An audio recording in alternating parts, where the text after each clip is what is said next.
चलिए देखते हैं दोस्तों नेक्स्ट साइंटिस्ट के बारे में, जो कि है मेंडलीव्स। ठीक है, मेंडलीव्स ने जो पीरियोडिक क्लासिफिकेशन किया 1871 में। अभी तक हम दो साइंटिस्ट के बारे में पढ़ चुके हैं, डॉबेरेनर और न्यूलैंड्स। ठीक है, डॉबेरेनर ने जो डॉबेरेनर ट्रेड्स दिए थे और न्यूलैंड्स ने दिया था लॉ ऑफ ऑक्टेव। तो इसी के बाद हम नेक्स्ट साइंटिस्ट के बारे में चलिए देखते हैं मेंडलीव्स ने अपने एलिमेंट्स को किस तरह से अरेंज किया। तो when Mendeleev started his work 63 elements were known. जब इन्होंने स्टार्ट किया काम तब वहाँ पर हमें 63 एलिमेंट्स जो थे वो पता थे। ठीक है, वहाँ पर he examine the relationship between the atomic masses of the element and their physical and chemical properties. मतलब देखिए, उसने जो एलिमेंट्स थे ना, जो डॉबेरेनर था, ठीक है, न्यूलैंड्स था, उन्होंने एटॉमिक मासेस के अकॉर्डिंग अपने एलिमेंट्स को लगाया। तो एग्जैक्टली बिल्कुल सेम ऐसा ही मेंडलीव ने भी किया, एटॉमिक मासेस के अकॉर्डिंग एलिमेंट्स को लगाना शुरू किया। साथ ही साथ इन्होंने एक एक्स्ट्रा वर्क भी किया। क्या एक्स्ट्रा वर्क किया इन्होंने? साथ ही साथ उनके फिजिकल प्रॉपर्टीज़ और केमिकल प्रॉपर्टीज़ के अकॉर्डिंग एलिमेंट्स को लगाना शुरू किया।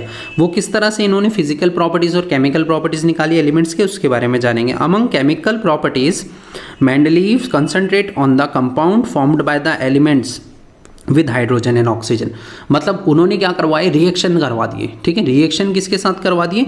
दो एलिमेंट्स के साथ, हाइड्रोजन और ऑक्सीजन के साथ। मतलब अलग अलग एलिमेंट्स थे, जितने भी एलिमेंट्स थे सभी एलिमेंट्स का रिएक्शन करवाया हाइड्रोजन और ऑक्सीजन के साथ। देखिए, अब एक ऐसे साइंटिस्ट भी आ चुके थे जो अब रिएक्शन में बिलीव कर रहे थे, मतलब केमिकल प्रॉपर्टीज़ पे बिलीव कर रहे थे। तो उनके केमिकल प्रॉपर्टीज़ अलग अलग उन्होंने उसके अकॉर्डिंग एलिमेंट्स को लगाना शुरू किया। मतलब उन्होंने हर एक एलिमेंट का रिएक्शन कराया किसके साथ?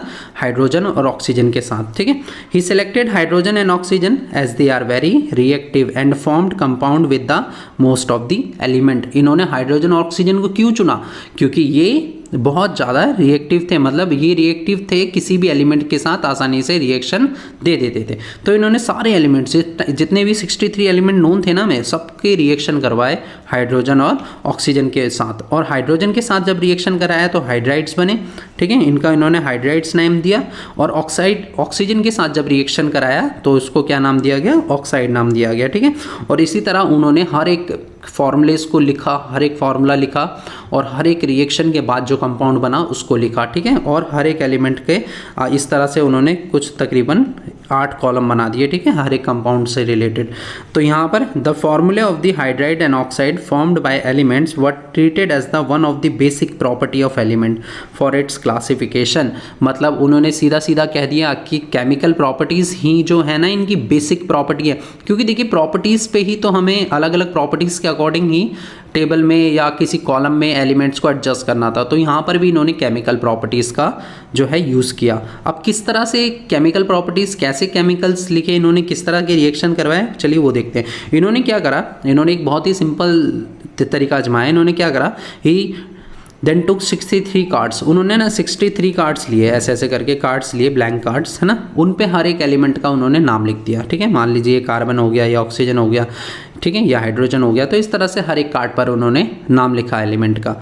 And each card he wrote down the properties of one element. और हर एक कार्ड पर उन्होंने प्रॉपर्टीज़ लिखी। ठीक है, अब प्रॉपर्टीज़ के साथ ही शॉर्टेड आउट द एलिमेंट। सबके ऊपर उन्होंने हर एक एलिमेंट की जो रिएक्शन होने वाली है, उस रिएक्शन के बाद जो कंपाउंड बनने वाला है उसको उस पे, इस कार्ड पे लिख दिया। ठीक है, मतलब ऑक्सीजन और हाइड्रोजन के साथ इनको रिएक्ट कराया सभी एलिमेंट को। तो इस तरह के हमारे पास कंपाउंड्स बनने अब शुरू हो चुके थे, कंपाउंड्स बने। Similar properties and pin the card together on the wall. उन्होंने एक जैसी प्रॉपर्टी वाले एलिमेंट्स को एक ग्रुप में रखना शुरू कर दिया और उन्हें वॉल्स पे लगाना शुरू कर दिया। एक एक करके उन्होंने वॉल्स पे पूरे के पूरे वो 63 कार्ड्स उन्होंने वॉल पे लगा दिए। और सिमिलर प्रॉपर्टीज़ जो थी उनको सबको एक जगह, एक एक कॉलम में रखते गए। ठीक है, तो इस तरह का कुछ उनका अरेंजमेंट था। सबसे पहला उन्होंने हाइड्रोजन लिया। हाइड्रोजन के साथ जब रिएक्शन कराया तो देखिए, इसकी दो चीज़ें मैंने बताया था आपको, ऑक्साइड्स एंड हाइड्राइड्स, ये दो चीज़ें बनने वाली हैं यहाँ पर। ठीक है, तो यहाँ पर जो यहाँ पर आप देख सकते हैं, जो यहाँ पर इसका ऑक्साइड का फॉर्मूला रहा वो H2O रहा। ठीक है, हाइड्रोजन का, और हाइड्राइड का H2 रहा। ठीक है, हाइड्राइड्स एंड ऑक्साइड बिल्कुल सिमिलर फॉर्मूलेस देखे गए लिथियम के साथ, तो इसको सेम ग्रुप में रख दिया गया है। यहाँ पर Li2O LiH बिल्कुल सेम, देखिए H2O H2, इसी तरह यहाँ पर Li2O LiH है ना। तो यहाँ पर भी देखिए इसी तरह के कंपाउंड सब बनते गए। तो Na2O बिल्कुल देखिए Li2O, Na2O, H2O आप देख सकते हैं ना, और NaH। तो इस तरह के बिल्कुल सिमिलर कंपाउंड्स जो बन रहे थे उन्होंने एक कॉलम में रखना उनको शुरू करा और वॉल्स पे लगाते गए, पिन करते गए सबको, ठीक है। तो हर एक एलिमेंट्स को ना इस तरह से ना एक टेबल उन्होंने बना दिया पूरा। देखिए ये फर्स्ट वाला कॉलम मैंने यहाँ पर बनाया हुआ है, आप देख सकते हैं ये वाले एलिमेंट्स जो थे फर्स्ट कॉलम के। तो ये देखा गया कि इनकी केमिकल प्रॉपर्टीज जो थी वो सेम थी, है ना। रिएक्शन जो दे रहे थे हाइड्रोजन और ऑक्सीजन के साथ एक जैसे रिएक्ट कर रहे थे, ठीक है।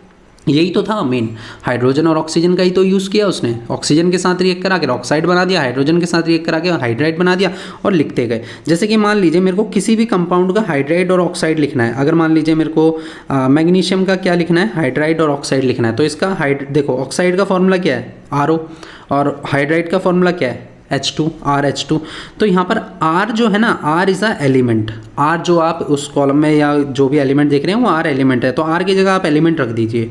तो Mg और साथ ही साथ ये ऑक्सीजन है तो यहाँ पर इसके आगे ऑक्सीजन लग जाएगा, ठीक है। इसी तरह R की जगह यहाँ पर एलिमेंट्स रख दीजिए M, ठीक है, और आगे बन जाएगा Mg, ठीक है। तो इस तरह के उन्होंने हाइड्राइड्स एंड ऑक्साइड्स बनाए। हर एक एलिमेंट के इस तरह से आप हाइड्राइड्स एंड ऑक्साइड लिख सकते हैं। जैसे कि अगर बात करते हैं हम एक और एलिमेंट लेते हैं, मान लीजिए हम कार्बन लेते हैं, तो एक कार्बन एलिमेंट है अपने पास। इसके कार्बन के अगर हम ऑक्साइड की बात करते हैं तो R की जगह आपको क्या करना है, सिंपल कार्बन रख देना, कार्बन डाइऑक्साइड हो जाएगा, ठीक है। यहाँ पर क्या हो जाएगा, R की जगह आपको यहाँ पर भी कार्बन रखना है तो CH4 हो जाएगा जो कि मीथेन होता है। तो इस तरह से उन्होंने हाइड्राइड्स एंड ऑक्साइड्स बनाने शुरू कर दिए और उन्होंने ये देखा कि he observe that most of the element got place in periodic table, और ज़्यादातर एलिमेंट्स को उनके पीरियोडिक टेबल में जगह मिल गई। And table and were arrange in the order of their increasing atomic masses, मतलब एटॉमिक मासेस के बढ़ता हुआ मतलब जो फ्लो था, मतलब बढ़ते हुए क्रम में एक तरह से लगा दिए गए एलिमेंट्स को। कम मास वाला पहले था,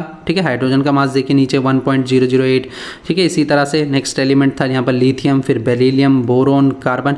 तो मासेस के अकॉर्डिंग यहाँ पर एलिमेंट्स को लगाया गया, कम मास वाला पहले और ज़्यादा मास वाला बाद में।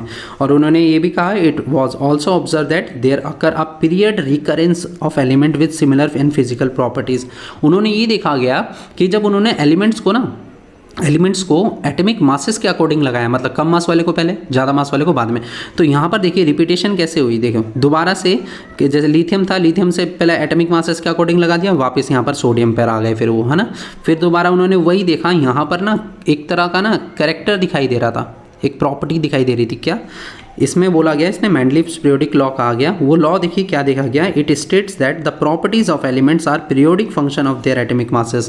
Periodic function of atomic masses का मतलब देखिए क्या है, देखिए यहाँ पर अगर मान लीजिए मैं लिथियम लेता हूँ तो लिथियम की एक प्रॉपर्टी होगी कुछ ना कुछ, उसके बाद बेरिलियम की, बोरोन की, फिर कार्बन की, नाइट्रोजन की, ऑक्सीजन की, ऐसे एक प्रॉपर्टी का ट्रेंड चलेगा। जैसे कि अगर हम बात करें तो ये मेटल बोले जाते हैं ना, ये मेटल है, यहाँ पर आ जाएंगे तो ये नॉन मेटल्स हैं, है ना, नॉन मेटल्स हैं। ये एक फिजिकल प्रॉपर्टी के बारे में बता रहा हूँ, ठीक है। तो इस तरह के ना हर एक ट्रेंड में यही देखा गया, अगर एलिमेंट्स को एटॉमिक मासेस के अकॉर्डिंग लगाया गया ना, तो वापस जब हम दोबारा यहाँ पर सोडियम के पास आए, फिर अगेन मेटल देखे गए, फिर धीरे धीरे ये नॉन मेटलॉइड्स भी आए बीच में, ठीक है, मेटलॉइड्स आए, फिर नॉन मेटल आ गए, ठीक है, नॉन मेटल आ गए ये। तो इस तरह का पूरा एक ट्रेंड देखा गया। तो इसी को बोला गया, it states that the properties of elements are periodic function of their atomic masses. अगर एटॉमिक मासेस के अकॉर्डिंग मैं एलिमेंट्स को लगाता हूँ तो उनकी प्रॉपर्टीज पीरियोडिकली चेंज होंगी, ठीक है। पीरियोडिकली मतलब दोबारा से वही प्रॉपर्टीज अगेन रिपीट होंगी नेक्स्ट ग्रुप में या नेक्स्ट एलिमेंट हम लेंगे, ठीक है, नेक्स्ट पीरियड जो लेंगे। एलिमेंट्स जो अरेंज किए गए उन्होंने जो इनके वर्टिकल कॉलम थे ना, ये वाले जो वर्टिकल कॉलम थे ऐसे करके, तो इनको इन्होंने नाम दिया, ग्रुप्स कहा गया, ठीक है। और जो हॉरिजॉन्टल रोज थी, हॉरिजॉन्टल रोज को क्या कहा गया, पीरियड कहा गया। तो यहाँ पर देखा गया कि काफ़ी हद तक इन्होंने मैक्सिमम नंबर ऑफ एलिमेंट्स को अपने टेबल में एडजस्ट कर दिया था। देखते हैं आगे इनके कुछ लिमिटेशंस के बारे में और कुछ अचीवमेंट्स के बारे में। दोस्तों अगर आपको ये वीडियो अच्छा लगा, चैनल को सब्सक्राइब करें, बेल आइकन का बटन दबाएं और इसे अपने दोस्तों के साथ भी शेयर करें।